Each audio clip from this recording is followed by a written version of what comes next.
I'm a big gamer. I've played the games a lot, many hours put into those, and Warcraft, but not.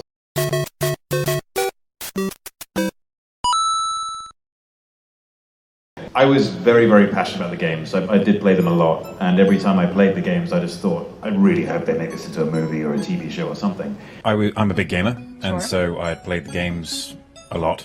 And then when I heard that the show was becoming a thing, it was a bit like an opportunity dream come true. In the love scenes, the bathtub scene went absolutely viral on the internet. Did you expect that type of reaction from fans? Absolutely. Yeah, I'm a big fan of the games as well. And the bathtub scene is a massive piece of the games. And so, I knew what was happening when it was happening. I was like, okay, here we go. Like, I don't know if they know, but when it comes to fans, it is a fan's right to have whatever opinion they want to have. And people are going to be upset because, especially when you're talking about books or games, because you're never going to be the exact person who they had in their head or who they played on Witcher 3, for example. I don't necessarily consider that toxic. I just consider that passionate. And it's something which I have obviously had to come to terms with over the years. Did you play the video games as research? Yes, I did. In fact, I played the video games before reading the books. I thought the books were based upon the games because anytime I saw a Witcher book, it was always game art on the cover. And after meeting with Lauren, she told me about the books.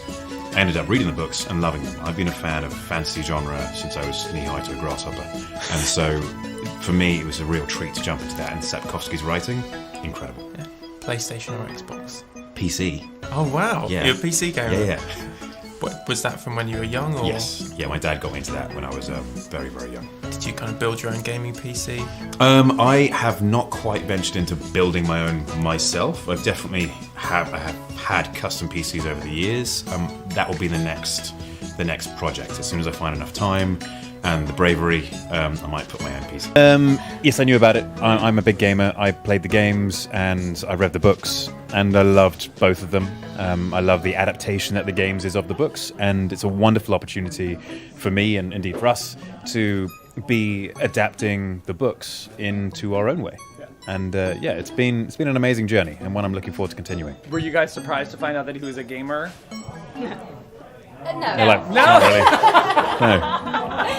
Not at all. No, I wear my geek on my sleeve these days. Right. Yeah. When I heard Doug Cockle's incredible performance in Witcher 3, which I've heard time after time and time again because I played the games a lot. Fulfilling my end of the bargain brought you the head, just like you wanted.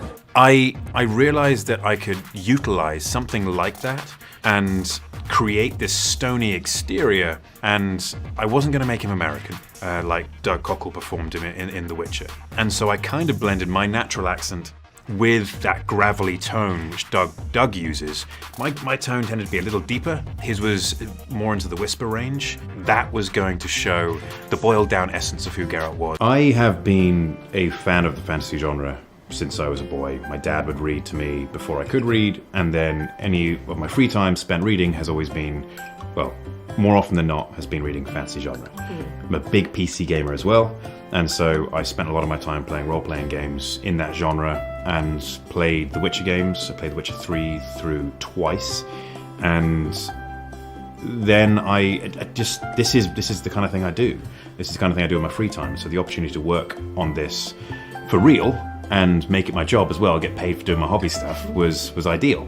And I just wanted to make sure that Geralt was represented as accurately as possible. So these are books that you read as a kid, and now you get to play the character. I didn't read the books as a kid. I played the games. They released a game called Witcher 3 it's about 5 years ago now. Played that game to the death. Really? And then I heard it was coming out. I met the showrunner, and that's when I learned there were books. Read the books, and I realized I was missing out on a whole world of the stuff because I've been into the fantasy genre since I was a kid. Since before I could read, my dad was reading me fantasy books. Henry, I know your background, you are a gamer, and the series, of course, is based on the books, but the games are also based off the books as well. Yep. And Oren, for you too, it's like, how do you bring those all together and balance all that out? Because there's a large portion of the audience that has only played the games and not read the books, and kind of making it all feel at home. For me, personally, it's like, it would be like playing another run of The Witcher 3, but with a completely different skin on. And that, I think, would be interesting. Because I've played it through a number of times now, and it's like, okay, cool, I've done it, I've seen it, and I still get that same enjoyment out of playing it through, but what if I could play it slightly differently? Then, yeah, this is kind of what it is for me when you're doing the show. Yes, it's Geralt of Rivia, The Witcher, but he looks like me now. And for me, that's an interesting thing. It creates a freshness to it, because the themes are still very similar. Will there be Gwent? We're going to talk about it. Yeah. So because when we heard that your first approach to Geralt was through a video game, how much of a gamer are you? Very much of a gamer. I mean, it depends on who I'm talking to. If I'm talking to the average person, very much, massively a gamer. But if I'm talking to a pro gamer, no, he or she would think that I'm not as much of a gamer. I only have a certain amount of time in my life, actually. I was going to say my free time, but I don't have much of that either, where I get to play computer games. And when I do, I get very involved. I really get stuck into it, especially when it's a good game that comes along, like Witcher 3 or the Total War series. Love What those. are you playing right now?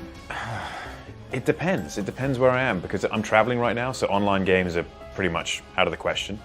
Total War, Warhammer 2, that's the one which I'm on now, because that's always a good jump-in game. I can always jump in, play for a bit, play for a few hours, pass the time, jump out again. And then I can come back and nothing's changed. I'm looking forward to the new World of Warcraft coming out. That looks good, and how they're resetting everything down to 60. That's going to be cool, because it makes the game a lot more playable. I never got back into the retail version of the game. That's why I enjoyed jumping into Classic, because it was 0 to 60 and it felt obtainable, where the retail version, it was, I don't know what they got up to, 100 and something, and you just think, ugh, I mean, that's just so unobtainable and so far away to start the whole game again. I didn't really want to do that. But now they're resetting everything from 0 to 60, so I'm looking forward to that. You sought this rollout. You're the one who... Absolutely. Yeah. Why? I mean, you just love the games, love the books? I love the games. The games are, especially Witcher 3, super immersive. And I don't know if anyone here is a gamer or anything, if everyone's played the games, but super immersive. And when I was playing it, I always thought it'd make a great movie or TV show. And no kidding. Yeah. And then I do that a lot with a lot of games and books.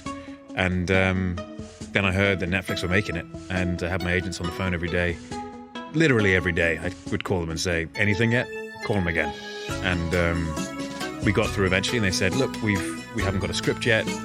We've barely got a showrunner, so we can't give you an answer. But you front-loaded your interest, and yes. that's got to help. They knew that I wanted it, for sure. So, I know I might be offending people out there when I say that when I think of gamers, I think of a guy in his sweats, some chips, Fritos, just sitting around. All things I like: sweats, chips, Fritos. Seriously? Yeah. Really? Absolutely. Okay. I mean, not all the time. Okay, no, I understand. Clearly not. Yeah. But I mean, that's how. Give me the gaming. I guess. Like you want to know what I look like when I'm gaming? No. What's your gaming man cave look like, essentially? My gaming, I mean, I live in... I've never asked it, just so you understand, I've never asked another human being, what do you look like while you're gaming? I've never done that. I wouldn't, but I'm glad I eventually got to what I wanted to ask. Maybe one of these days I'll send you a photo. Would you? Yeah. Please send gaming. Just FaceTime me, Henry. That's all I'm asking. Just doesn't matter if you're gaming or not. I'll live stream you. But what does it look like? I mean, where are you? I don't have a man cave. I've got a small Muse house in London. What a Muse is, it's like an old stables. Okay. And they've been converted into houses over the years. Okay. And it's not huge. So my computer desk is in my very small living room. Right. And it's just at the end there. So that's just it. Nothing special. Nothing special. It's just a converted barn, right? It's not even a converted barn. It's not. The stables themselves are all separate houses. Yeah. So it's one set of stables. Yeah. See, this doesn't sound like any gaming experience I've ever heard. And it doesn't look like a stables either. It's not like sawdust and horses and stuff. Maybe painting the wrong kind of picture. Although if you want to believe that. Why not? Just get the hay out of the way. I can't see my controller. So, what else do you game? What else do you play? Anything else? I play PC games. Okay. Rather than console games. Okay. But Total War's a big one for me. Okay. It's like a strategic world conquest type thing. You know, Okay. as one does. So are you out there like where somebody is just gaming against you? They have no idea that they possibly are in a virtual world with Henry Cavill? Is World that of possible? Warcraft? Yeah, but that's the only online game I play for now. Okay. That and Overwatch. But yeah, I mean, those are pretty very popular. Yeah, those are big ones. Do you watch some of the professional gaming? Do you ever sit around and do that sort of I thing? barely have time to play myself these days. I bet. And so if I'm watching pro gamers, I'm not I'm wasting gaming. I have a buddy of mine who owns one of these teams. Okay. Not just They're a big deal. they're huge. Yeah. I mean, they're beginning to give out scholarship, like actual academic scholarships. Absolutely. At big universities, but I don't know what the hell I'm looking at. I mean, it's just, and my friend is like, "Oh, we're close to winning," and I'm like, "Okay, I have no earthly idea." But can you? I know you can follow that sort of stuff though. Huh? Depends on the game. Okay. But yeah. All right. In the